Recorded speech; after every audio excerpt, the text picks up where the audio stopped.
Oremos. Nuestro amante Padre Celestial, una vez más, nuestros corazones rebosan de gratitud por el don precioso de tu santa palabra. Pedimos, Señor, que al abrir esa palabra con reverencia, tu Espíritu Santo se acerque a nosotros y nos enseñe, pues queremos aprender cuál es tu voluntad para nosotros. Nos encomendamos pues en tus manos, agradeciéndote por tu compañía, porque te lo pedimos en el nombre de Jesús. Amén. Quiero saludar a cada uno de los que están reunidos aquí hoy para este tema, al igual que a todas las personas que están viendo este programa vía satélite por televisión. Estamos muy contentos que han sintonizado el programa que vamos a estudiar el día de hoy. Nuestro tema de hoy se titula Dos errores monumentales y mortíferos. Vamos a hablar de dos errores que han cautivado casi a todo el mundo. Hay muy pocos que no han aceptado estos errores. Es más, estos dos errores son gemelos. Es decir, si la gente cree uno de los errores, automáticamente va a creer también el otro. Están interconectados, en otras palabras. No puede una persona creer uno de los errores sin creer al mismo tiempo el otro error, porque los dos están estrechamente relacionados uno con el otro. Ahora vamos a llevar en nuestro tema de hoy un orden muy lógico. Así que espero que no se distraigan, ya sea que estén aquí o que estén viendo vía satélite por televisión. Manténganse bien concentrados para que puedan seguir el orden lógico que vamos a estudiar en nuestro tema de hoy. El primer punto que quiero recalcar y subrayar es que si no hay ley, no puede haber pecado. Porque hoy en día muchas personas están diciendo que la ley fue clavada en la cruz, que los cristianos no tienen que guardar la ley, que no estamos bajo la ley sino bajo la gracia, y que por lo tanto la ley no tiene mucha importancia para el cristiano. Lo importante es el Espíritu Santo y la gracia. Pero quiero mostrarles al comenzar nuestro tema que si no hay ley, no puede haber pecado. Vamos a leer algunos versículos en el Nuevo Testamento y luego vamos a ir a Génesis. Estamos empezando ahora fuera de Génesis, pero más adelante vamos a ir al primer libro de la Biblia. Note lo que dice Romanos, el capítulo 3 y el versículo 20. Nuestro primer punto es que si no hay ley, no puede haber pecado. Romanos 3 y el versículo 20. Dice, ya que por las obras de la ley, ningún ser humano será justificado delante de él. Porque por medio de la ley es ¿qué cosa? El conocimiento del pecado. Es decir, conocemos el pecado ¿por la qué? Por la ley. Ahora vamos a notar también Romanos el capítulo 4 y el versículo 15. Romanos el capítulo 4 y el versículo 15. La misma idea, que si no tenemos ley, no puede haber conciencia de pecado. Dice en Romanos 4 y el versículo 15, pues la ley produce ira. Y algunos dicen, como la ley produce ira, la ley es mala. Porque solo una cosa mala puede producir ira. Pero necesitamos entender que la ley es santa, justa y buena, según dice el apóstol San Pablo en Romanos 7 y el versículo 12. Nosotros somos los malos. La ley produce ira porque nosotros somos pecadores. Porque la ley es buena y nosotros somos malos. Sigue diciendo, pues la ley produce ira. Ahora escuchen bien. Pero donde no hay ley, tampoco hay, ¿qué cosa? Tampoco hay transgresión. Es decir, si no hay ley, usted no puede desobedecer una ley que no existe. Usted no puede transgredir la ley si no hay ley. Notemos un texto más, uno o dos más, Romanos 7 y el versículo 7. Romanos el capítulo 7 y el versículo 7. Aquí el apóstol Pablo nos dice esto. ¿Qué diremos pues? ¿La ley es pecado? ¿Qué me dirían ustedes? ¿La ley es pecado? No, en ninguna manera.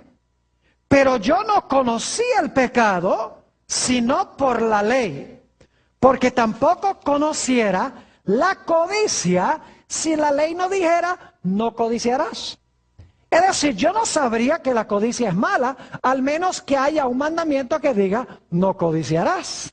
Es decir, hay un mandamiento que dice, no codicies, así que cuando yo codicio, yo sé que eso está mal, porque la ley lo dice. Donde no hay ley, no puede haber ¿qué? No puede haber pecado. Porque el pecado, la ley nos muestra el pecado. Ahora, noten nuestro último texto en esta primera parte de nuestro tema. Primera de San Juan, el capítulo 3 y el versículo 4. Primera de San Juan, el capítulo 3 y el versículo 4. Es un texto que hemos leído antes, pero ahora vamos a leerlo en este nuevo contexto. Dice allí, todo aquel que comete pecado, infringe o transgrede o desobedece, infringe también la ley, pues el pecado es ¿qué cosa? El pecado es infracción de la ley. Yo pregunto, ¿puedo yo saber que mi cara está sucia si no me miro en un espejo? Claro que no. La ley es el espejo. Y cuando yo me miro en el espejo, yo veo mi ¿qué? Mi pecado. Para usar otra ilustración, si yo voy a donde un médico, un oncólogo, y él me hace exámenes y determina que tengo cáncer, que Dios no lo quiera, pero determina que yo tengo cáncer, el médico me está mostrando que yo tengo cáncer. La ley es como ese médico. La ley me muestra que yo tengo cáncer y que necesito un remedio. Es decir, si no hubiese ley, no habría pecado, porque el pecado es transgresión de la ley. Ahora vamos a nuestro segundo punto. Si no hay ley y por lo tanto no hay pecado, entonces si no hay pecado, tampoco puede haber muerte. Note lo que dice en Romanos 5 y el versículo 12. Romanos el capítulo 5 y el versículo 12. El apóstol Pablo nos dice algo muy importante aquí en este versículo. Dice, por tanto, como el pecado entró en el mundo por un hombre, y por el pecado, ¿qué cosa? La muerte. Así la muerte pasó a todos los hombres por cuanto todos pecaron. ¿Qué es lo que produce el pecado? El pecado produce muerte. Noten también, ya que estamos en Romanos, Romanos 6 y el versículo 23. Romanos 6 y el versículo 23.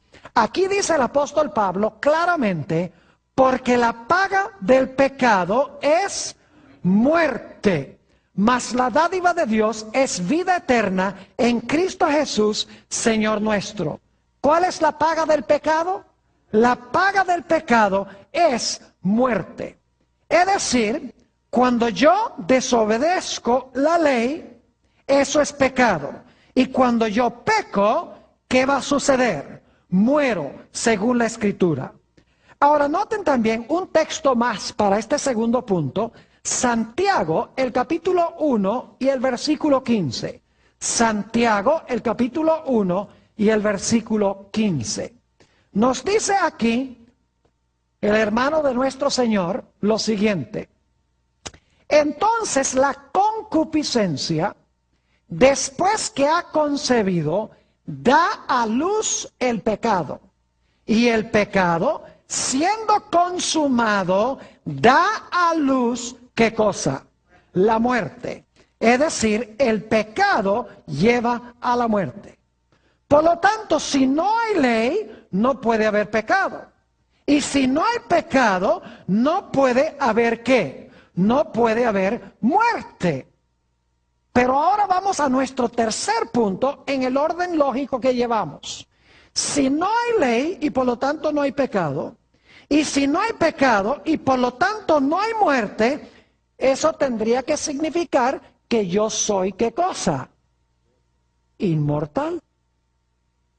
¿Me están entendiendo el punto? Si no hay ley y no hay pecado, y no hay pecado y no hay tal cosa como la muerte, entonces yo tendría que ser ¿qué cosa? Yo tendría que ser inmortal. Quiero que quede claro este punto, que es crucial. Si no hay ley, no hay pecado. Si no hay pecado, no hay muerte. Si no hay muerte, entonces yo soy inmortal. Ahora vamos a nuestro cuarto punto. ¿Quién, según la Biblia, es el único que es inmortal?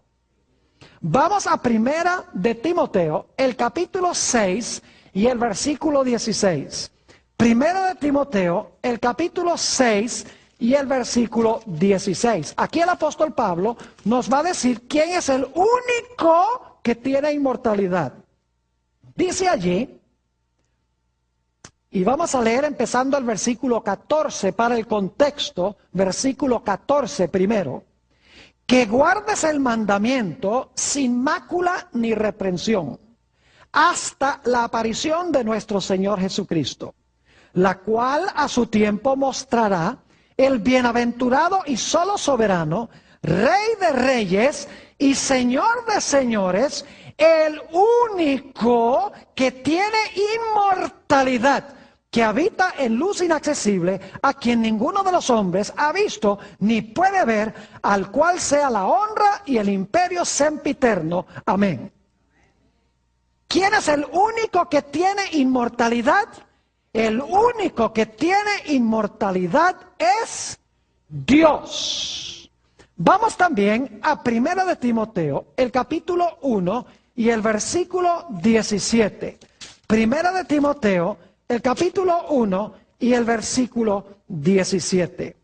Dice, por tanto, al Rey de los siglos, ahora escuchen bien, inmortal, invisible, al único y sabio Dios, sea honor y gloria por los siglos de los siglos. Amén. Fíjense que dice, por tanto, al Rey de los siglos, inmortal.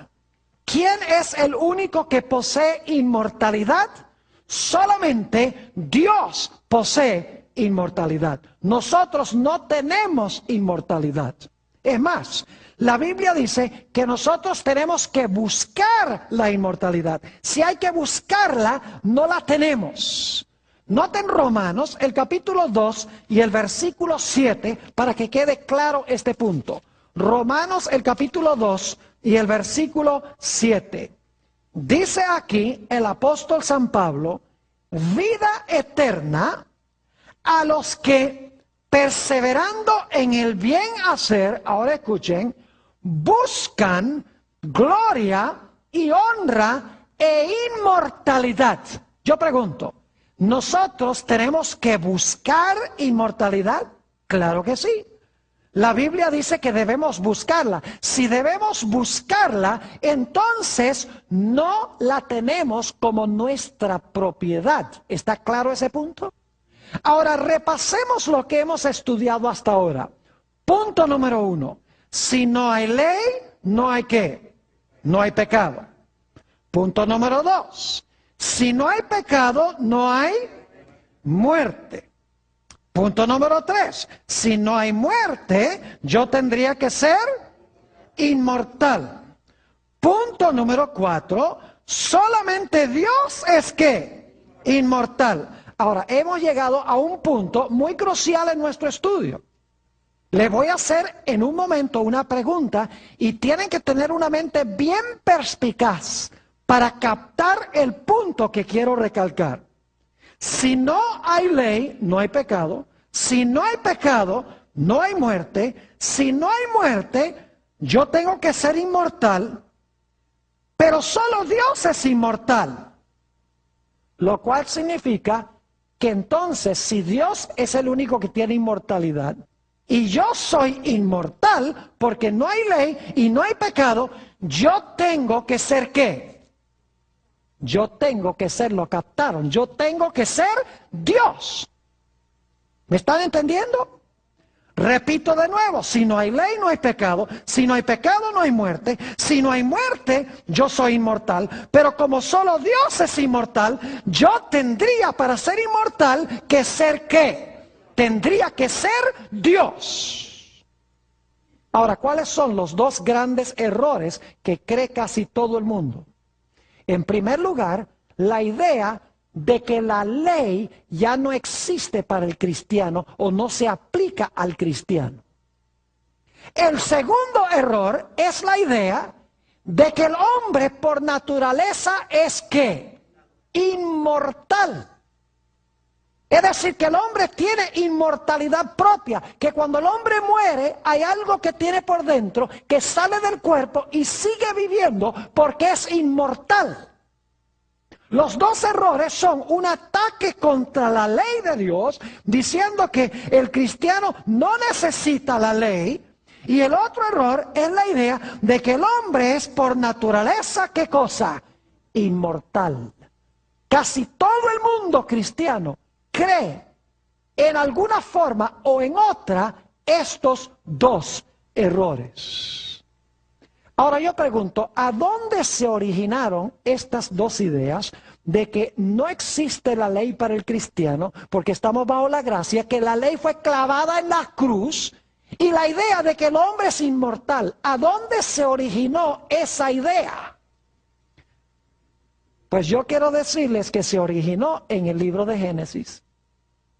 Vamos a Génesis, el capítulo 3.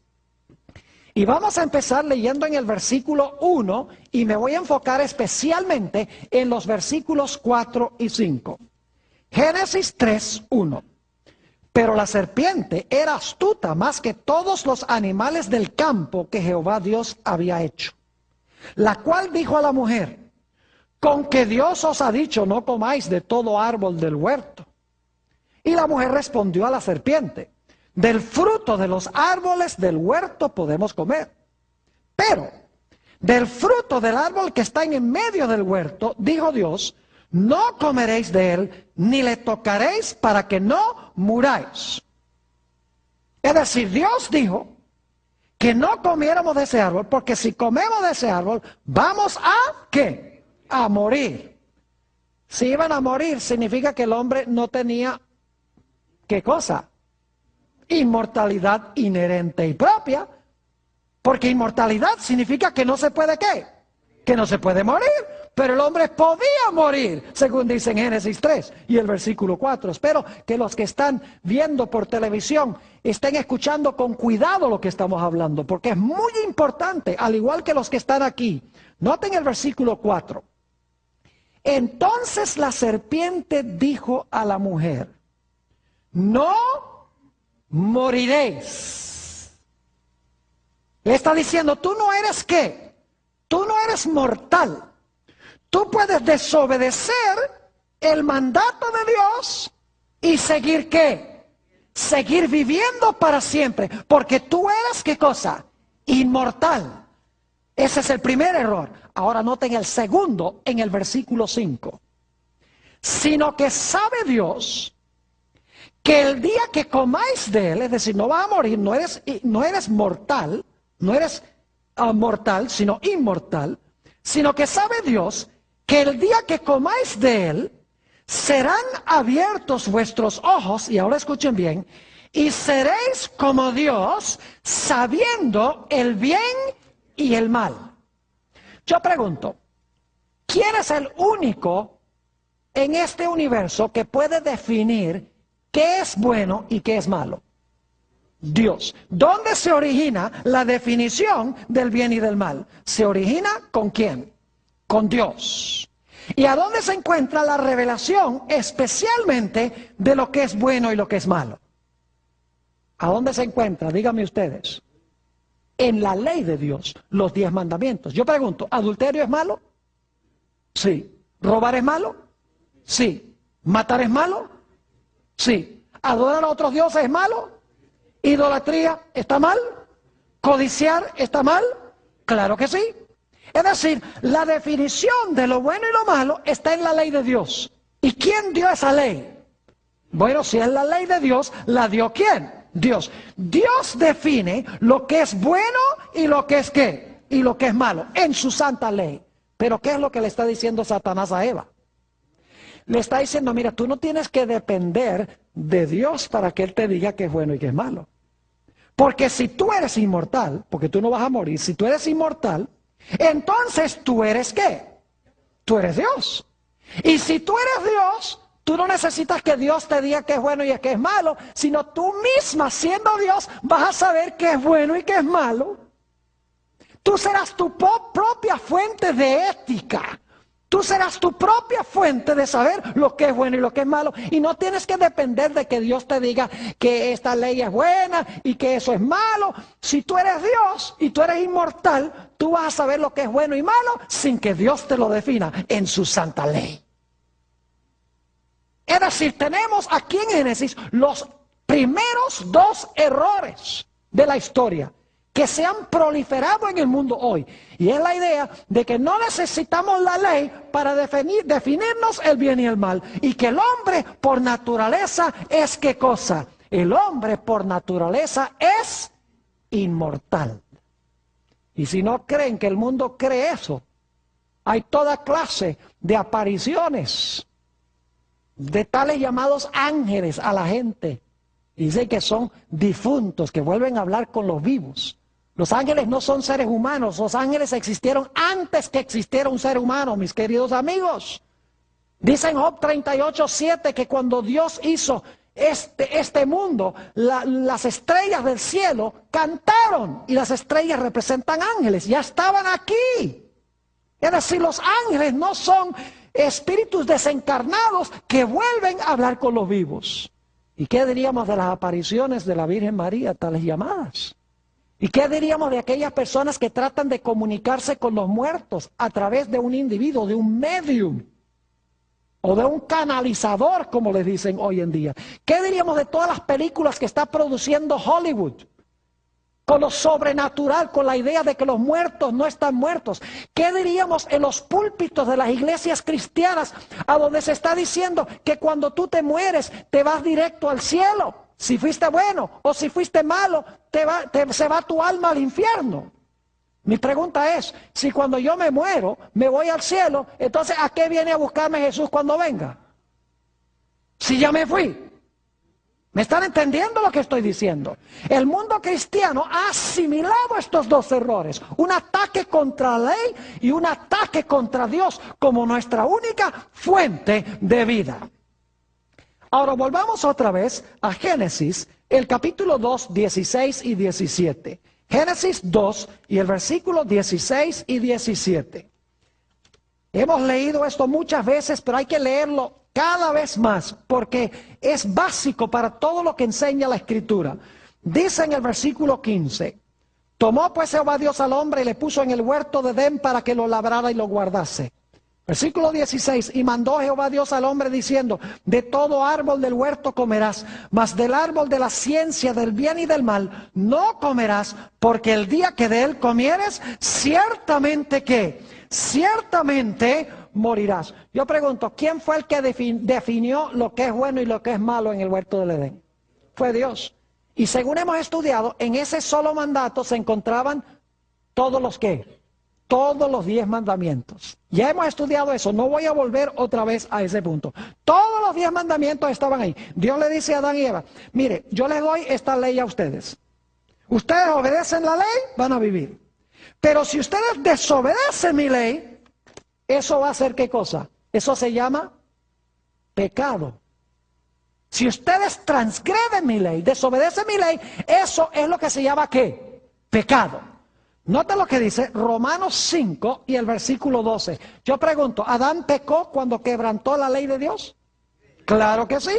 Dice en Romanos, el capítulo 5 y el versículo 12, Romanos 5 y el versículo 12, por tanto, como el pecado entró en el mundo por un hombre, Y por el pecado, la muerte, así la muerte pasó a todos los hombres, por cuanto todos pecaron. Yo pregunto, ¿Adán pecó? Dice aquí, por tanto, como el pecado entró en el mundo por un hombre. Yo pregunto algo, ¿qué es el pecado según hemos estudiado? El pecado es transgresión de la ley. ¿Cómo puede haber Adán desobedecido la ley si no había ley? ¿Me están entendiendo lo que estoy diciendo? La ley existía. En ese mandamiento se encontraba toda la ley de Dios. Y Dios le dice a Adán, mira, si tú quebrantas mi ley, eso va a ser pecado. Y si tú pecas, ¿qué va a venir? Oh, si tú pecas, va a venir como consecuencia, ¿qué cosa? La muerte. Dios le dijo a Adán después que pecó, polvo eres y al polvo serás ¿qué? Polvo eres y al polvo serás tornado. ¿Están viendo los puntos? La ley. Si quebrantas mi ley, ¿eso es qué? Pecado. Si cometes pecado, va a venir ¿qué cosa? Muerte. Estamos llevando el mismo orden que, el mismo orden lógico con que empezamos este tema. Ahora, ¿qué sucedió cuando Adán y Eva comieron del árbol de la ciencia del bien y del mal? Dios los lanzó fuera del huerto. Nota lo que dice Génesis, el capítulo 3 y el versículo 23. Génesis 3 y el versículo 23. Dios los lanza fuera. Dice allí en el versículo 23, y sacó Jehová del huerto del Edén para que labrase la tierra de que fue tomado. ¿Qué pasó cuando Adán transgredió la ley de Dios y se hizo reo de muerte porque pecó? ¿Qué fue lo que hizo Dios? Lo sacó del huerto por haber desobedecido, ¿qué cosa? La santa ley de Dios. Ahora yo pregunto, ¿por qué lo sacó del huerto? Noten Génesis 3 y el versículo 22. Dice, y dijo Jehová Dios, he aquí el hombre es como uno de nosotros sabiendo el bien y el mal. Ahora, alguno dirá, ve, ellos ahora sabían el bien y el mal, como Dios. Lo que pasa es que Satanás estaba exagerando en qué sentido iban a ser Dios. En un sentido, Adán y Eva ahora eran como Dios, en el sentido de que Dios ya conocía el mal, porque Satanás había pecado en el cielo. Dios no quería que Adán y Eva conocieran el mal. Pero como resultado de comer del árbol, ellos ahora, como Dios había conocido el bien y el mal, ahora ellos conocen el bien y el mal. Pero no era el sentido en que Satanás dice que ustedes ahora van a poder distinguir el bien y el mal sin la ayuda de Dios. Dice, y dijo Jehová Dios, he aquí el hombre es como uno de nosotros, sabiendo el bien y el mal. Y ahora escuchen esto, ahora pues, que no alargue su mano y tome también del árbol de la vida y coma y viva para siempre.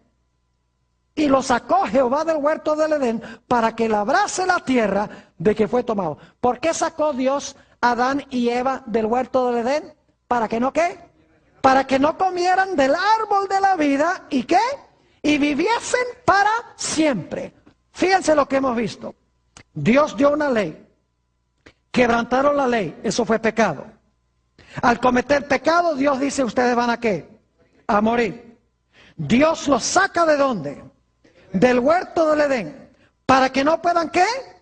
Comer del árbol de la vida y vivir para siempre. Ahora escuchen bien, si ya el hombre tenía inmortalidad, ¿de qué le hubiera valido a Dios echarlo del huerto?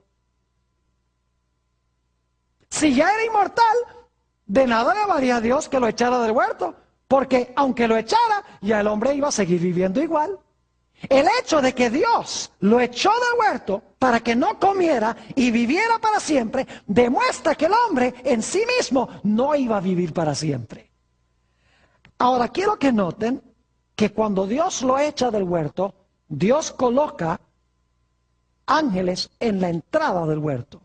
Noten Génesis, el capítulo 3 y el versículo 24. Génesis, el capítulo 3 y el versículo 24. Dice aquí, echó pues fuera al hombre y puso al oriente del huerto del Edén, ¿qué cosa?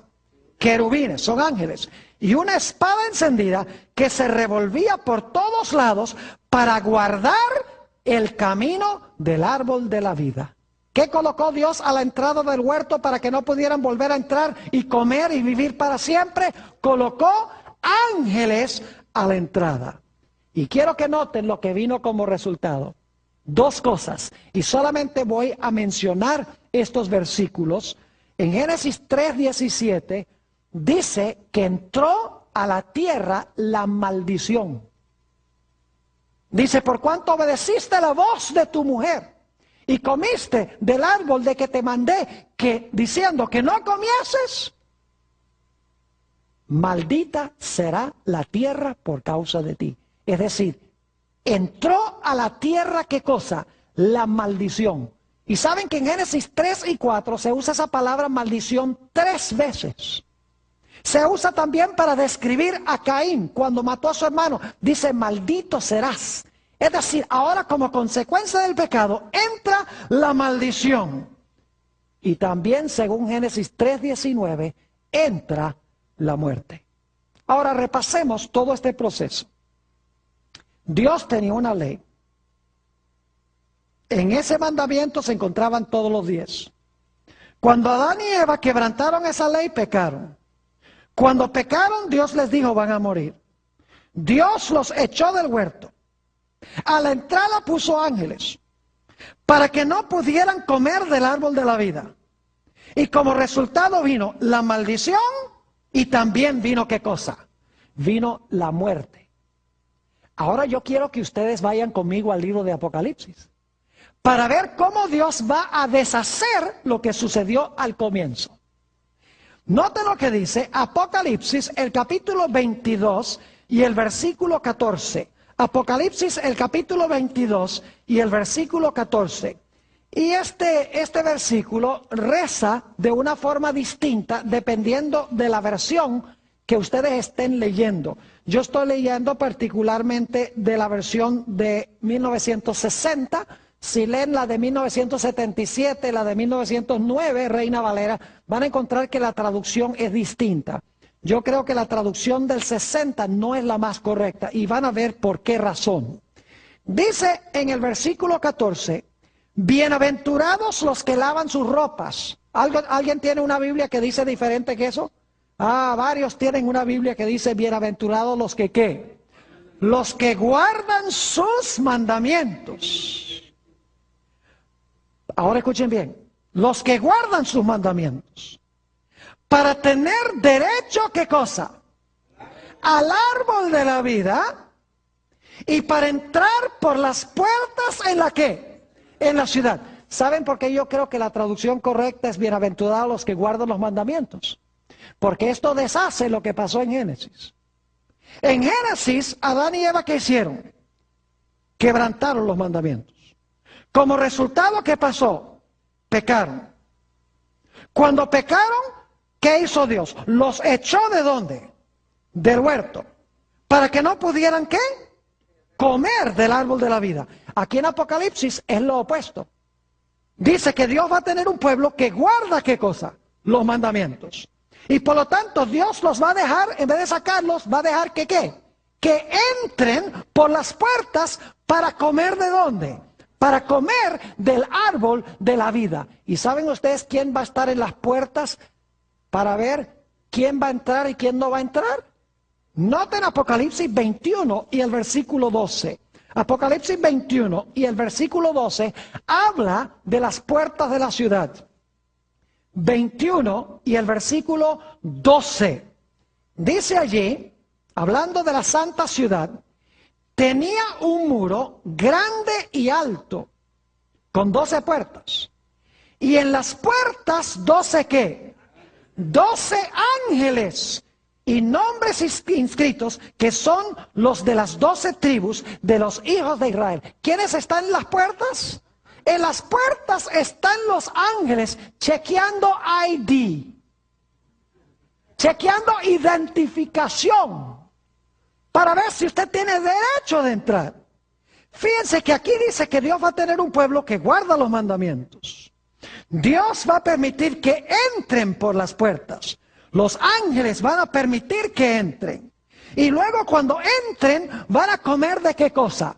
Van a comer del árbol de la vida. Es decir, se está reversando lo que pasó en Génesis. ¿Y saben qué no va a haber en la tierra nueva?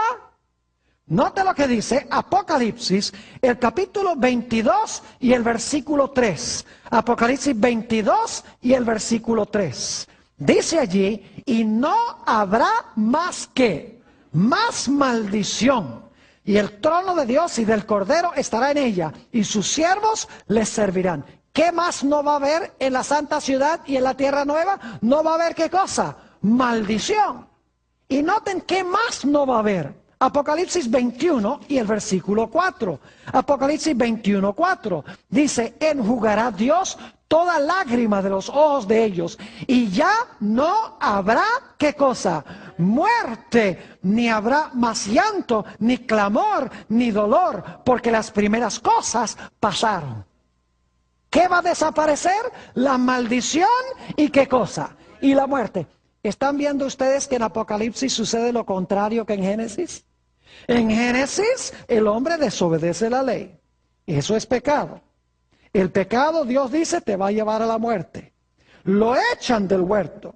Pone ángeles en las puertas para que no coma del árbol, y como resultado viene la maldición y la muerte. En Apocalipsis, Dios tiene un pueblo que guarda los mandamientos. Es decir, vence el pecado.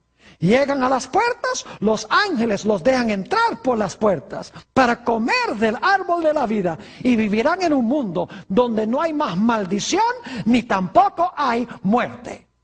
Por esa razón yo creo que la mejor traducción es bienaventurados los que guardan sus mandamientos, porque Adán y Eva quebrantaron la ley de Dios. Dios tendrá al final de la historia un pueblo que guarda su santa ley. Note lo que dice Apocalipsis 22 y el versículo 15.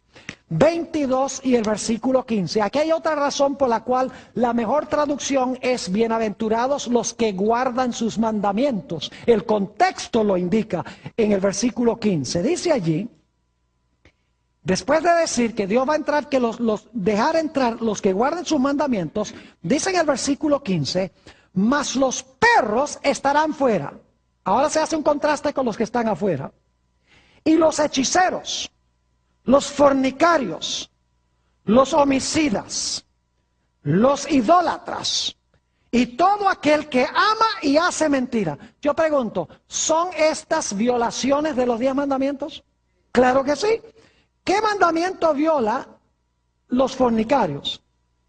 No cometerás adulterio, ¿verdad? Porque es un pecado sexual. Los homicidas, ¿cuál mandamiento? No matarás. Los idólatras, ¿cuál mandamiento? No te harás imagen, ni tendrás dioses ajenos delante de mí. El que ama y hace mentira, ¿qué? ¿No hablarás qué? Falso testimonio. Es decir, los que están afuera son caracterizados por el hecho de que hacen ¿qué? Quebrantan los mandamientos de Dios. Mientras que los que están adentro, ¿qué hacen? Guardan los mandamientos de Dios. Se hace el contraste entre el versículo 14 y 15. Noten también Apocalipsis 21 y el versículo 8. Apocalipsis 21 y el versículo 8 habla otra vez de los que están afuera. Y fíjense lo que dice el versículo 7 primero para que capten el contexto. Versículo 7 primero. Dice, el que venciere heredará todas las cosas, y yo seré su Dios y él será mi hijo. ¿Qué hay que hacer? Hay que ¿qué? Vencer. Y los de afuera, ¿qué característica tienen? Versículo 8. Pero los cobardes, es decir, no tienen fe, y todo lo que no es de fe es pecado. Los cobardes e incrédulos, los abominables y homicidas, los fornicarios y hechiceros, los idólatras y todos los mentirosos tendrán su parte en el lago que arde con fuego y azufre, que es la muerte segunda. Dios tendrá en la santa ciudad aquellos que hacen ¿qué cosa? Que guardan los mandamientos de Dios, mientras que afuera están los que pisotean los mandamientos de Dios. Ahora yo me pregunto, lo que yo me pregunto es, ¿cómo es posible que se hable de la gente que guarda los mandamientos de Dios si los mandamientos fueron clavados en la cruz? ¿Están entendiendo lo que estoy diciendo? Es ridículo pensar que la gracia ahora hace innecesaria la ley y crucifica la ley. Eso no me resuelve ningún problema. Es como, por ejemplo, si hay un policía que me pone una multa por comerme un semáforo, yo digo, desháganse de ese policía, desháganse de la ley. ¿Qué clase de mundo sería este? Si nos deshacemos de la ley para salvar al criminal. Lo que hay que hacer no es deshacerse de la ley, sino cambiar el corazón del criminal. ¿Me están entendiendo lo que estoy diciendo? No solo los que están aquí, sino los que están viendo también vía satélite. Ahora, quiero ir a Génesis 3:21 de nuevo. ¿Quién nos salvó de la muerte? Jesús. El mismo día que Adán y Eva pecaron, ¿qué hubo en el huerto del Edén? Esto lo hemos estudiado. ¿Un qué? Un sacrificio. O dos sacrificios, mejor. Y de los sacrificios Dios tomó túnicas ¿de qué? De pieles y vistió a Adán y Eva. ¿Qué estaba avisando Dios? Estaba Dios diciendo que corderos iban a morir, ¿qué cosa? En lugar de morir ¿quién? En lugar de morir el hombre, el Cordero de Dios que quita el pecado del mundo iba a morir en lugar de ellos. Como dice en Gálatas el capítulo 3 y el versículo 13, el Señor Jesucristo sufrió la maldición de la ley. Él se hizo por nosotros maldición. O como dice el apóstol San Pablo en 2 Corintios 5:21, dice, al que no conoció pecado, Dios le hizo pecado, para que nosotros pudiésemos ser hallados la justicia de Dios en él. Es decir, Jesús murió la muerte que yo debo morir para que yo pueda, ¿qué? Vivir. Pero ahora hay un punto muy importante y escuchen bien lo que voy a decir. Si el hombre es inmortal, ¿para qué tuvo que morir Jesús para darme lo que ya tengo? ¿Me están entendiendo lo que estoy diciendo?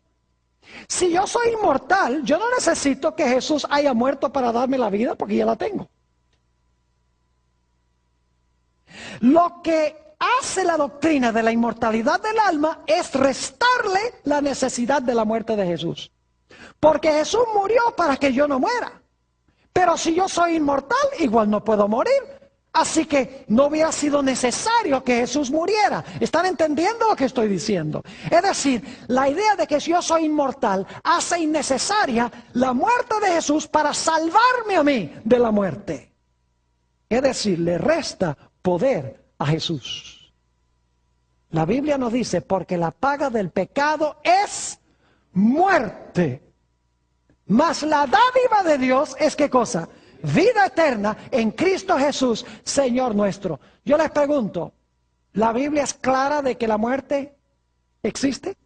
¿De que el hombre no es inmortal? ¿Por qué dice el apóstol Pablo? Porque la paga del pecado es ¿qué cosa? La paga de la transgresión de la ley es muerte.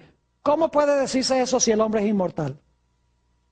No sería posible decir que la paga del hombre es muerte. La paga del pecado es muerte. Y muchos cristianos dicen, no, lo que está diciendo eso allí, la muerte en realidad es vida eterna en miseria. Pero la muerte es dejar de existir. Vamos a tener un tema completo sobre la muerte en esta serie. Vamos a encontrar que la muerte es inconsciencia total hasta el momento de la resurrección. Es decir, cuando el hombre muere, está muerto. Hasta que Cristo venga a resucitarlo en la resurrección de vida o en la resurrección de condenación, como dice la Sagrada Escritura.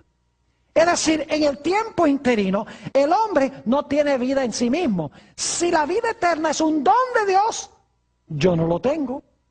Tengo que recibirlo de manos de ¿quién? Tengo que recibirlo de manos de Jesús. Note lo que dice 1 de San Juan, el capítulo 5 y los versículos 11 y 12. 1 de San Juan, el capítulo 5 y los versículos 11 y 12. Muy interesante, esta declaración es categórica. Dice allí, y este es el testimonio, que Dios nos ha dado vida eterna, y esta vida está ¿dónde? Esta vida está en su Hijo. ¿A dónde está la vida eterna? ¿En nosotros? No, la vida eterna está en su Hijo. Y ahora escuchen esto. El que tiene al Hijo, tiene la vida. El que no tiene al Hijo de Dios, no tiene la vida. ¿Puede ser más clara la Biblia que esto? Que el que tiene a Jesús tiene la vida porque Jesús es la vida. El que no tiene a Jesús no tiene la vida porque Jesús es la vida. Es decir, yo no tengo inmortalidad y vida en mí mismo. ¿Saben ustedes que estos dos errores se van a proliferar, según la Biblia, muchísimo en el mundo al final de la historia? Tanto el espiritismo, y no estoy hablando de ese espiritismo craso, a donde uno va a un salón oscuro y entonces tiene una bola de cristal o se agarran todas las manos para llamar a alguien de entre los muertos. Hoy en día el espiritismo es mucho más refinado, es mucho más sofisticado el espiritismo hoy. Lo único que tienen que hacer es mirar en la televisión a Walter y las estrellas. Ese es un espiritismo sofisticado. La astrología es espiritismo. La idea de que uno puede comunicarse con los muertos es espiritismo. La idea de que uno puede leer el destino en las estrellas es espiritismo. Es decir, el espiritismo es muy extenso. Es no solamente meterse en un salón oscuro para tratar de llamar a una persona que está muerta para que le revele a uno el pasado o el futuro. La Biblia también dice que en los últimos días, además de los espíritus de demonios haciendo señales para engañar a los moradores de la tierra y de todo el mundo, dice también la Biblia que en los últimos días los cristianos se van a lanzar en contra de la santa ley de Dios. Note lo que dice en San Mateo 24 y el versículo 12. San Mateo, el capítulo 24 y el versículo 12. Es muy interesante este versículo y necesito explicarles el significado de una palabra muy importante aquí. Dice en el versículo 12, y por haberse multiplicado la ¿qué? La maldad, el amor de muchos ¿qué? Se enfriará. Hay gente que va a tener amor, pero por la maldad se van a ¿qué? Se van a enfriar. El amor se va a enfriar. Ahora, ¿qué significa esa palabra maldad? Escuchen bien. Es la mismita palabra que aparece en 1 de Juan 3:4, donde dice que el pecado es infracción de la ley. Ustedes no lo sabrían por la traducción. Porque dicen, bueno, aquí dice maldad y allá dice infracción de la ley. Pero si ustedes van al idioma original en que fue escrito el Nuevo Testamento, ustedes van a encontrar que esta palabra maldad es la mismita palabra que se traduce infracción de la ley. Es decir, aquí se podría traducir esto: y por haberse multiplicado la transgresión de la ley, el amor de muchos el amor de muchos se enfriará. Leímos en nuestro último tema, San Mateo, el capítulo 7 y el versículo 21 al 23. Vamos allí nuevamente. San Mateo 7 y el versículo 21 al 23. Aparece esta mismita palabra, infracción de la ley, para que vean que aún cristianos en los últimos días van a infringir la ley de Dios. Porque van a creer que la ley de Dios ya no está vigente para el cristiano, que lo único que importa es la gracia o el Espíritu Santo. No me entiendan mal, yo creo en el Espíritu Santo, pero la Biblia dice que Dios le da su Espíritu Santo a los que le obedecen. Yo creo en el amor, pero la Biblia dice que el amor es el cumplimiento de la ley. Hay que dar definiciones correctas a estas cosas. Noten San Mateo 7:21. No todo el que me dice, Señor, Señor, entrará en el reino de los cielos, sino el que hace la voluntad de mi Padre que está en los cielos. No el que dice Señor, Señor, sino el que ¿qué? El que hace la voluntad de Dios. Versículo 22. Muchos me dirán en aquel día, Señor, Señor, ¿no profetizamos en tu nombre? ¿Y en tu nombre echamos fuera demonios? ¿Y en tu nombre hicimos muchos milagros? Yo pregunto, ¿esos milagros eran genuinos? No. ¿Ese echar fuera demonios era genuino? No. ¿Esas profecías eran genuinas? No. Porque fíjense lo que dice Jesús, versículo 23. Y entonces les declararé, nunca os conocí. Ni cuando estaban haciendo los milagros, fíjense.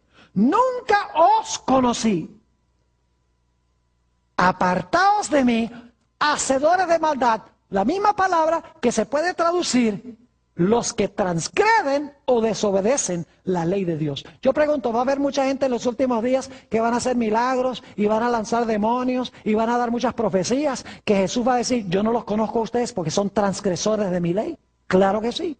Y la Biblia dice que van a odiar, Satanás va a odiar a esta gente, porque dice en Apocalipsis 12:17 que el dragón se airó contra la mujer y se fue a hacer guerra contra el remanente de la simiente de ella, los cuales guardan los mandamientos de Dios y tienen el testimonio de Jesucristo. Yo me pregunto, ¿cómo es que Dios puede tener un pueblo que guarda los mandamientos si fueron clavados en la cruz? Es que no tiene sentido. Pero la gente, los cristianos, se comen el cuento. Los ministros se paran y predican estas cosas y todo el mundo dice aleluya y amén, sin pensar y sin estudiar la Biblia por ellos mismos. Por favor, escuchen los que están viendo vía satélite, por televisión. Ustedes también aquí. Estos son asuntos de vital importancia. Los dos ataques de Satanás al final de la historia va a ser contra la ley y contra la idea de que el hombre es mortal. Ahora yo quisiera tratar un último punto antes de terminar. Algunos dicen, pero pastor, la Biblia dice que somos salvos por la gracia a través de la fe. ¿No creemos eso? Claro que sí.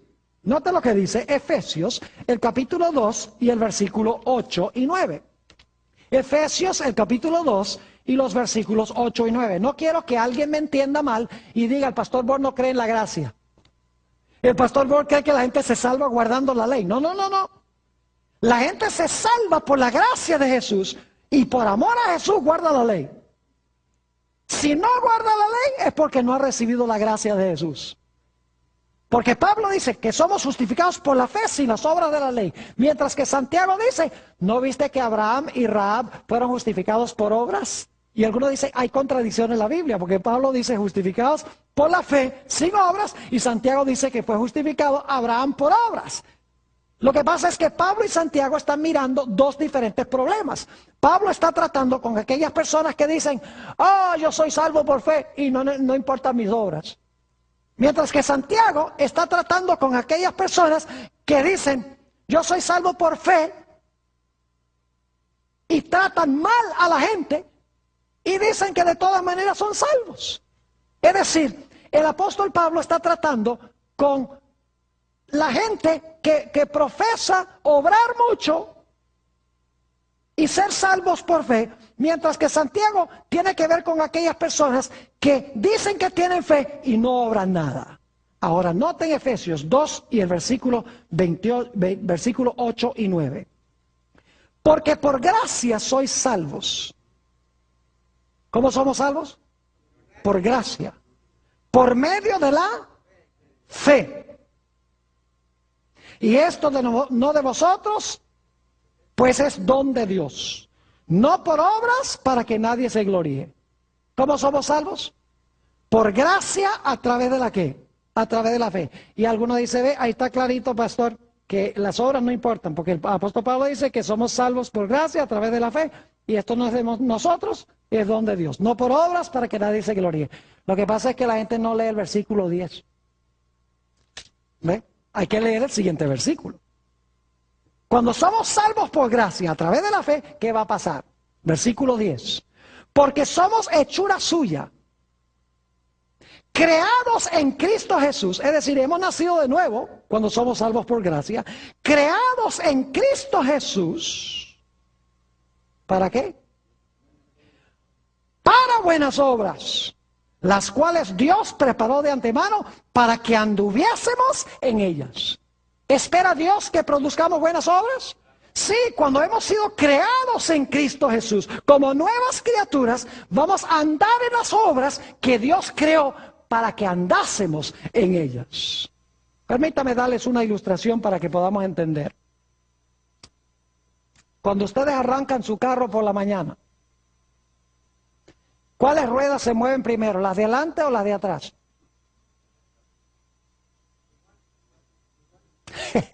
Siempre hay alguien que dice depende. Depende si son tracción delantera o tracción trasera. Yo digo que no. Porque si es tracción trasera, el momento que se mueven las ruedas de atrás, las ruedas de delante simultáneamente se mueven también. Así es la fe. La fe es el poder propulsor. Y cuando hay fe, las obras siguen. Si no hay obras, es porque no hay ¿qué? No hay fe y no hemos sido salvos por la gracia. Por eso la Biblia dice que somos salvos por gracia a través de la fe, pero seremos juzgados por nuestras obras. Por eso el apóstol Pablo dice que somos salvos por la gracia a través de la fe, mientras que Santiago dice, pero aquellos que tienen fe, obran. Por eso el apóstol Pablo dice que somos justificados por la fe, sin las obras de la ley. Y Santiago nos dice que los hacedores de la ley serán justificados. No hay contradicción. El hecho es que la fe genuina producirá, ¿qué cosa? Producirá obras. Así que mis queridos hermanos y amigos, dos errores monumentales y mortíferos al final de la historia. Primero, la idea de que el cristiano no tiene que guardar la ley porque está bajo la gracia, que la ley fue clavada en la cruz.